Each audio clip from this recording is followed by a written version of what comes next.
홈팀 가시마 포메이션은 4-2-3-1이며 레오세아라는 결정력과 제공권 모두에서 존재감이 뚜렷한 자원이며 스즈키는 좌측에서의 드리블 돌파와 이선 연계 능력이 뛰어나며 탈레스는 중원에서 볼순환과 전진 패스 조율을 안정적으로 수행한다. 가시마는 전방 압박 시 포백 라인을 유지하면서도 측면 공간을 넓게 활용한 전개로 경기 주도권을 확보해 나간다. 특히 홈 경기에서는 전반부터 점유율 중심의 운영과 짧은 패스 연결을 통해 안정적으로 경기 흐름을 가져오는 경향이 뚜렷하고 최근 수비 라인의 커버 범위와 미드필더 간 거리 유지도 좋아지며 후반에도 흔들림 없이 전술적 균형을 유지하는 중이다. 원정팀 오카야마 포메이션은 3-4-3이며 루캉은 문전 앞에서의 존재감은 있지만 연계 플레이에서 고립되는 장면이 자주 나온다. 기무라는 오른쪽 측면에서의 속도는 있으나 크로스의 완성도와 수비 전환 시 커버가 불안정하며 아타루는 중원에서 압박 참여는 활발하지만 빌드업 리듬과 탈압박에서는 다소 한계를 드러낸다. 오카야마는 원정에서 수비 라인 간격 유지가 쉽게 무너지는 흐름이며 후반 체력 분배 실패로 인해 실점 가능성이 꾸준히 발생하고 있고 특히 세트피스 수비 집중력이 떨어지고 하프라인 부근에서의 압박 회피 능력도 전술적 허점을 낳고 있다. 가시마는 홈에서 자신들의 전술을 충분히 구현하며 안정된 수비 밸런스와 측면 전개 속도로 경기를 장악해 나가고 있고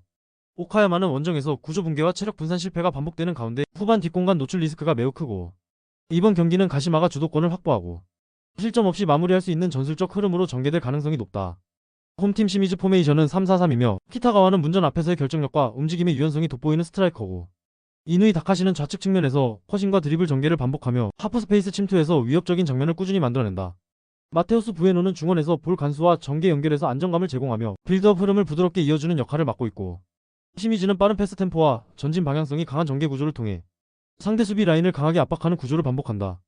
특히 이누이 다카시 중심으로 페널티 박스 근처까지 빠르게 접근하는 장면이 많아 상대 3백을 좌우로 흔들기 좋은 전술 구조다. 원정팀 가시와 포메이션은 3-4-3이며 카기타는 제공권은 갖췄으나 연계 움직임이 둔하고 전방 압박 가담도 미진하며 고이즈미는 측면에서 활동량은 있지만 수비 전환이 느리고 돌파 대응에서도 흔들리는 장면이 잦다. 나카가와는 중원에서 탈압박 능력은 있지만 수비라인 커버에서는 약점을 보이며 세컨드볼 대응도 불안정하며 가시와는 3백 기반의 운영을 반복하고 있지만 상대가 빠른 침투를 시도할 경우 수비 라인이 쉽게 멀어지는 경향이 있고 특히 중원과 수비 사이 간격 조절에 실패하며 하프 스페이스를 내주는 장면이 반복되고 있고 이로 인해 실점 루트가 고정화되고 있다. 시미즈는 전술 구조의 응집력과 공격 전개 속도 모두에서 안정적인 흐름을 보여주고 있으며 이누이 다카시 중심의 전개 루트는 가시와 수비진을 강하게 흔들 수 있는 핵심 축이며 수비 간격 유지 실패와 커버 타이밍 문제를 노출하고 있는 가시와로서는 경기 전체를 버티기 어려운 시나리오다. 홈팀 FC 도쿄 포메이션은 4-4-2이며 마르셀로 라이언은 최전방에서 라인 브레이킹 무브먼트를 적극적으로 활용하며 위협적인 움직임을 반복한다. 타와라츠 미다는 좌측 측면에서 크로스 타이밍 조율과 하프스페이스 침투를 통해 꾸준히 찬스를 창출해내고 있고 하시모토는 중원에서 수비 압박과 공격 전개의 연결고리를 모두 수행하며 템포 조절 능력 또한 안정적이며 FC 도쿄는 전방 압박을 병행하면서도 빠른 방향 전환을 통해 뒷공간 침투 루트를 열어내는 패턴이 자주 관측된다. 특히 마르셀로 라이언이 상대 수비 라인 뒷공간을 파고드는 움직임은 실점 가능성을 끌어올릴 수 있는 결정적인 변수다. 원정팀 요코하마 FC 포메이션은 3-4-3이며 루키앙은 제공권은 갖췄지만 문전 앞 연계 플레이에서는 완성도가 떨어진다. 코마이는 좌측에서 빠른 움직임은 보여주지만 후방 커버와 수비 전환 시 집중력이 자주 무너지는 약점을 갖고 있고 야마다는 중원에서의 볼 간수는 안정적이지만 전진 패스 시도는 제한적이며 압박 회피 능력도 평균 수준에 머무른다. 요코하마는 3백을 중심으로 수비 라인을 운영하지만 전환 상황에서 간격 유지가 불안정하고 라인 조절이 늦고 특히 하프라인 부근에서 압박 실패 이후 빠른 역습의 뒷공간이 크게 노출되는 패턴이 반복되며 실점 루트가 예측 가능한 흐름이다. FC 도쿄는 공격 전개 템포와 침투의 정확도 모두에서 점점 완성도를 높여가고 있으며 마르셀로 라이언 중심의 전방 압박이 효과적으로 작동 중이며 요코하마는 3백 사이 간격 붕괴와 라인 조절 실패로 인해 실점 루트가 구조적으로 고정되어 있는 위험한 상황이며 전술 완성도와 수비 안정성 모두에서 FC 도쿄가 명백한 우위를 점한 흐름이다. 홈팀 쇼남 포메이션은 3-4-3이며 루이스 펠리피는 전방에서 제공권 장악과 세컨드볼 연계 능력이 탁월한 중심 자원이며 오노세는 측면에서 스피드 있는 돌파와 공간 침투의 강점을 보이며 오쿠노는 중원에서 넓은 활동 반경으로 공수 전환의 핵심 역할을 맡는다. 쇼나는 후방 빌드업보다 빠른 전방 압박과 롱볼 전개의 강점을 보이는 팀으로 홈에서는 템포 주도권을 확실히 쥐고 들어가는 흐름을 자주 만든다. 특히 역습 상황에서의 연계 패턴이 간결하고 효율적이며 상대가 수비적으로 내려설 경우에도 중거리 슛이나 세컨드볼 집중력에서 우위를 점한다. 원정팀 요코하마 마리노스 포메이션은 4-2-3-1이며 안데르손 로페즈는 박스 내 마무리 능력은 있지만 활동 반경이 좁아 고립되는 장면이 잦고 엘베르는 돌파와 크로스는 가능하지만 마무리 타이밍에서 기복이 크고 야마네는 수비시 위치 선정과 간격 유지에 불안정함이 있고 최근 요코하마 마리노스는 수비 조직력이 급격히 흔들리고 있으며 특히 좌우 풀백과 센터백 간 간격 유지 실패로 인해 연속 실점을 허용 중이며 원정 경기에서는 압박 타이밍이 늦고 중원 커버 범위도 줄어드는 경향이 강해 수비 부담이 배가 되고 있고 전개 속도는 유지되고 있으나 박스 근처에서의 세밀한 부족, 이선 연계 단절 현상 등으로 인해 득점 루트의 일관성이 떨어진다. 쇼난의 홈 템포 주도력과 전방 연계 완성도는 요코하마의 수비 구조 붕괴를 가속화시킬 수 있는 핵심 변수고 원정 경기마다 수비 조직이 흔들리는 요코하마에게 이번 매치업은 또 다른 악몽이 될 수 있고 이번 경기는 후반으로 갈수록 실점 간격이 더 벌어질 가능성까지 주목해야 한다. 홈팀 교토포플상과 포메이션은 4-3-3이며 하라는 박스 안 움직임과 세컨드볼 반응 속도에서 강점을 보이는 결정형 스트라이커고, 마르코 툴리오는 좌측 터치라인 돌파 능력이 뛰어나며 전개 속도를 직접 끌어올리는 역할까지 수행한다. 요네모토는 중원에서 템포 조절과 전진 패스 연결에 능하고 수비 전환 구간에서도 안정적인 커버를 제공한다. 교토는 좌우 측면을 넓게 활용하며 하프 스페이스를 비우는 구조로 상대 수비를 측면으로 벌려놓는 전개를 반복하고 있고, 특히 마르코 툴리오의 돌파와 컷백 연결은 간바 수비진의 전환 속도를 지속적으로 시험할 수 있는 결정적인 루트다. 원정팀 간바 오사카 포메이션은 4-2-3-1이며 툰맷은 빌드업 기여도는 낮고 하프라인에서 볼 처리 속도도 다소 둔한 편이며, 윌튼 펠리페는 전방 압박보다는 오프 더 볼 움직임에 강점이 있으나 측면 공간 활용도는 떨어진다. 우사미 다카시는 역습 상황에서 볼을 전개하는 능력은 있지만 수비 연계와 전환 시 수비 기여도는 제한적이며, 간바 오사카는 측면 커버에서 풀백과 윙어 간 거리 조절이 제대로 이루어지지 않아 상대 측면 침투에 쉽게 노출되고 있고,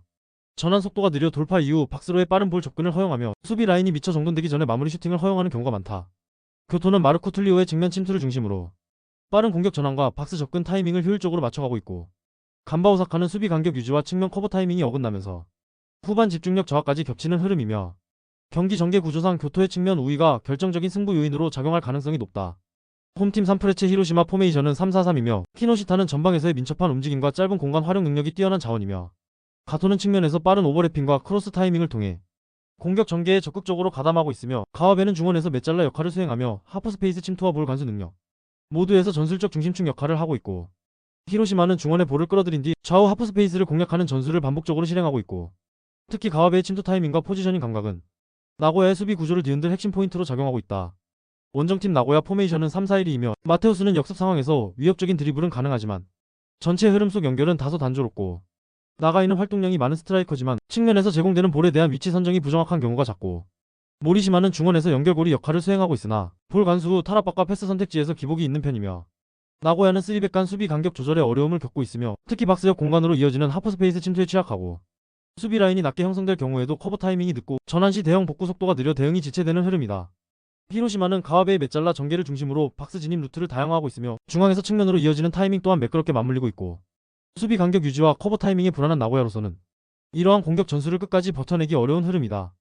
홈팀 후쿠오카 포메이션은 3-4-3이며 우수이는 최전방에서 제공권 싸움과 세컨드볼 확보에 강점을 가진 스트라이커고,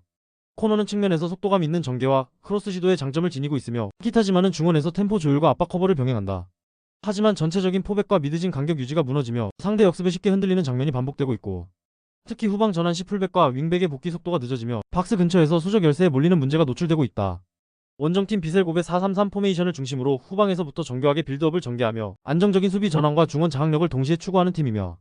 사사키는 박스 근처에서 결정력을 발휘하는 스트라이커이며 장 파트리크는 중원에서 템포 조절과 전진 패스 전개의 핵심적인 역할을 수행한다. 미야시로는 측면 돌파와 컷신 패턴이 뛰어나며 1대1 돌파 능력도 탁월하고, 최근 경기에서는 박스 안에서의 연계 완성도가 높아지고 있으며 후반 들어 수비 라인 컨트롤과 체력 유지도 안정적인 흐름을 보인다. 공격과 수비 양면에서 구조적 안정성을 확보한 비셀 고베가 무너진 간격과 복귀 타이밍이 느린 후쿠오카를 상대로 우위 점유 흐름을 계속해서 가져갈 가능성이 높고, 실점 루트가 고정화된 후쿠오카에게 이번 경기는 리스크 관리조차 벅찬 흐름이 될 수 있고, 결국 후쿠오카가 기대할 수 있는 시나리오는 단순 역습 외엔 거의 없다는 점도 감안해야 한다.